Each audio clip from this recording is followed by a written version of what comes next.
Right, we're back live again. Right, ladies and gents, I'm starting this again because I've no idea where the first half of this video has actually recorded, because this bloody GoPro decided to die on me. This is an Esso fuel garage. It was in a lovely area, but it's not anymore. This is the 2021 R Nine T, like it's the standard edition, not the Scrambler or anything like that, which you can probably all tell. And this is the updated Euro 5 model. This is one thing I love about the R Nine T. Watch this, ready? It just shakes to life. Bit of a disclosure, I love these things. I came this close to buying one of the old ones, and the only reason I didn't is because I heard they were doing an updated version.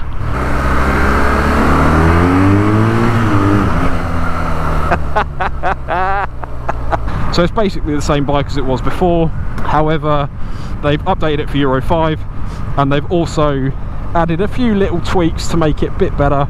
This is a very back to basics, bare bones sort of bike, something that really sort of attaches you to the riding experience. This sounds really cringy, I know, so sorry. There's not a huge amount of electronics on it. On the last version there wasn't any cruise control or anything like that, but what they've done this year is they've just made it a little bit more competitive with the Triumph ranges, because the Triumphs are very similar to this, but people went for the Triumphs because they've got all the toys on them, or like at least some of the toys. So this year what they've done is they've given it a little bit more electronics. We've got rider modes, we've got heated grips on this version, we've got cruise control, and then you've got a few more options in the little screen down here. I still love this bike. It's so wide, but it's still quite easy to filter on. I don't know if you can see in the reflection of that car because I'm so far up its bum hole that it's got a lovely new DRL on the front, which actually stands out quite nicely. The old one was just a halogen light and it just looked a bit meh. You either love or hate this engine. It's the Boxer twin. It shakes around and it gives you a little bit of like movement underneath you on, like when you're going for it.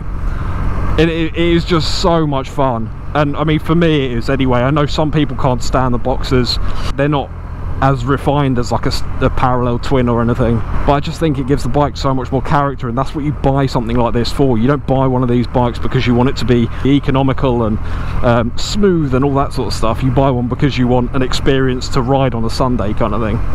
Having said that, it's relatively economical. I'm doing 54 mpg so far.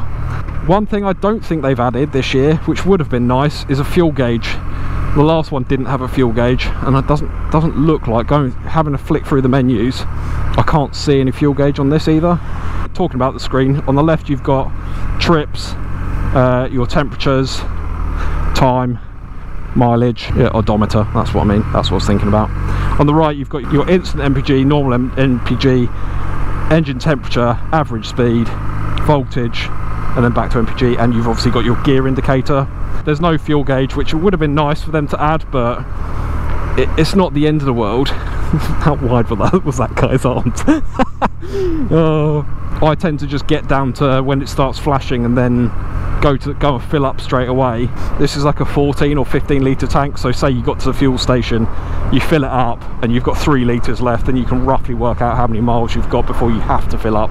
Ergonomics wise, I am cantered forward. It's not uncomfortable, like I don't feel a lot of weight on my wrists or anything, because it's obviously a completely naked bike. That definitely does help on the faster roads. Speed camera, don't like speed cameras at the moment. I'm pretty sure I got done the other day on the Super Adventure, surprise surprise.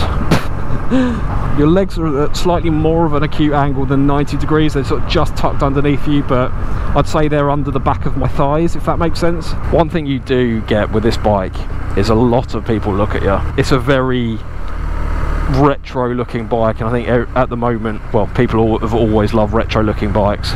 The last R Nine T I rode had the Akrapovic aftermarket can, which made it sound really good. It gave it a nice bark to it, and although this still sounds good, one of the first things I noticed was this sounds a lot quieter. That's going to be a case of not having the Acra can and also being Euro 5. It handles so well, like just like the old one did. It throws into the corner. It's very nosy, if that makes sense. Moving it around is so simple because all the weight's obviously down low. It's a Boxer engine, so everything's down there. Obviously you get no quick shifters or anything like that, but that sort of would take away from the sort of natural kind of ethos of the bike kind of thing, rather than all these rider aids and stuff. It'd still be a very close toss up between one of these and like one of the Triumph. I think you'd probably be looking at what, like a Speed Twin or something like that as a competitor for this, because it's about the same horsepower. It's 109 horsepower, which is one down from last year. The torque's 500 RPM lower in the rev range, so for round town it's all you need. One of the things I really love about this bike is on the motorway, stick it in 6th gear. It's like a proper overdrive gear. You can't really tell because I'm not going fast enough, but it revs quite high. As soon as you put it in 6th, it almost just goes silent, and it's really nice for like the motorway stints. And the thing I love more than anything, when you're absolutely caning it, it just sort of wiggles around underneath you, and it is just so much fun. It's like you're proper wrestling the bike kind of thing. But at the same time, if I stick it into this corner now and it just holds, it's just scrape my boot on the floor.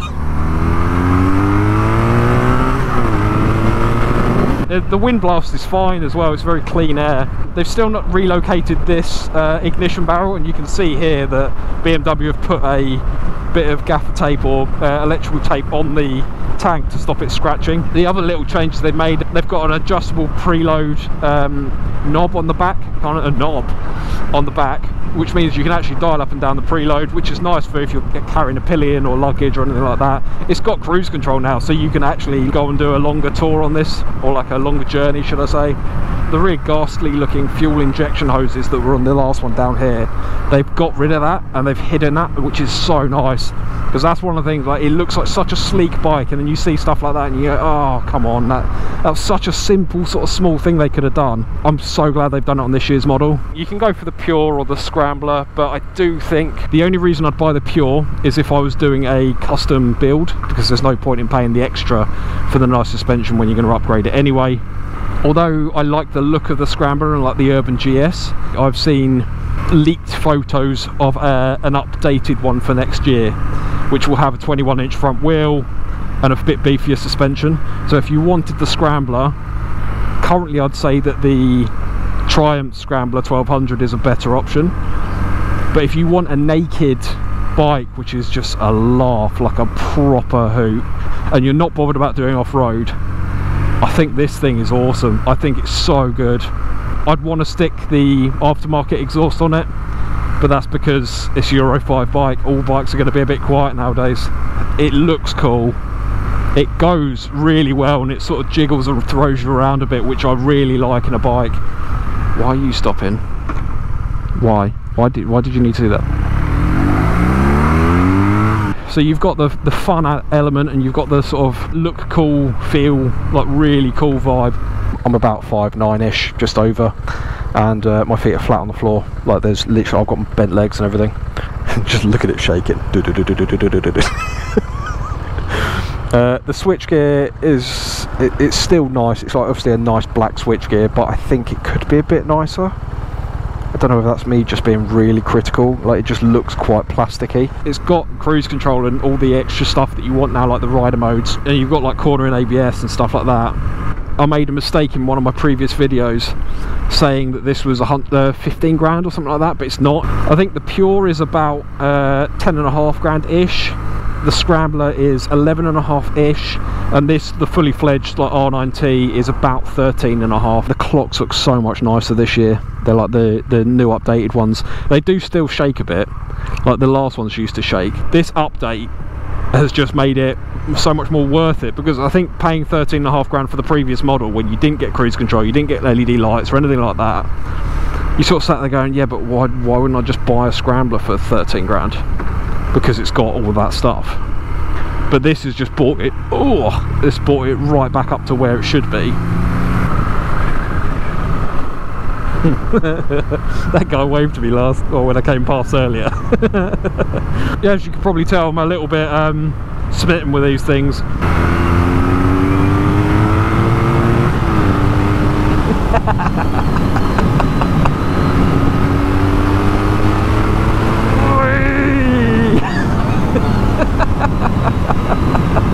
Doing this kind of speed, there is a bit of vibration coming through the handlebar.